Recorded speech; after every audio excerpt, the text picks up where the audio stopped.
Ողջույն, Reopen-ի եթերում ամփոփում ենք սեպտեմբերի 17-ը։ Հայաստան-Չինաստան հարաբերությունները շարունակում են արագորեն զարգանալ։ Երևան է ժամանել Չինաստանի քաղաքական խորհրդատվական խորհրդի նախագահի տեղակալ Սու Հուի գլխավորած պատվիրակությունը։ Թրամփը հրապարակել է Վաշինգտոնում օգոստոսի 8-ի 3 դերակատարների համատեղ լուսանկարն ու գրել, որ մեծ պատիվ է օգնել կարգավորել պատերազմն Ադրբեջանի ու Հայաստանի միջև։ Գրառմանն արձագանքելով վարչապետ Փաշինյանը գրել է, թե վերահաստատում է իր հանձնառությունը թրիփի իրականացման հետագա աշխատանքներին։ Արձագանքել է նաև Ադրբեջանի նախագահը։ Ալիևը բարձր է գնահատել Թրամփի դերն Ադրբեջանի եւ Հայաստանի միջև խաղաղության գործընթացի առաջխաղացման համար։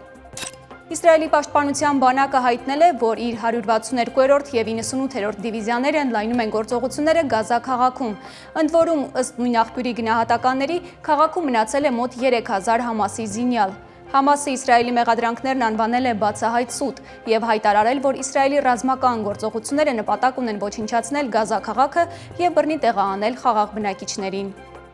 ՄԱԿ-ի գլխավոր քարտուղար Անտոնիո Գուտերեշը վերահաստատել է, որ երկու պետություն բանաձևը Իսրայել-Պաղեստին հակամարտության միակ կենսունակ ճանապարհն է։ Նա մերժել է պնդումները, թե Պաղեստինյան պետության ճանաչումը աջակցություն է Համասին։ Նախորդին ՄԱԿ-ի քննիչ հանձնաժողովը հայտարարել էր, որ Իսրայելի գործողությունները Գազայում ցեղասպանական են։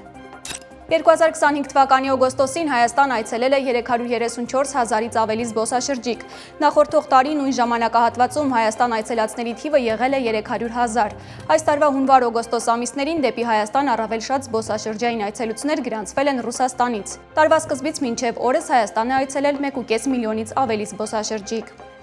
89 տարեկանում երկրային կյանքին հրաժեշտ է տվել օսկարակիր դերասան եւ ռեժիսոր Հոլիվուդի լեգենդ Ռոբերտ Ռեդֆորդը։ Ռեդֆորդը կինեմատոգրաֆիայի պատմություն է մտել Խարդախություն, Աֆրիկայից, Կոմպդորի 3 օրը եւ շատ այլ ֆիլմերում իր փառահեղ դերակատարումներով։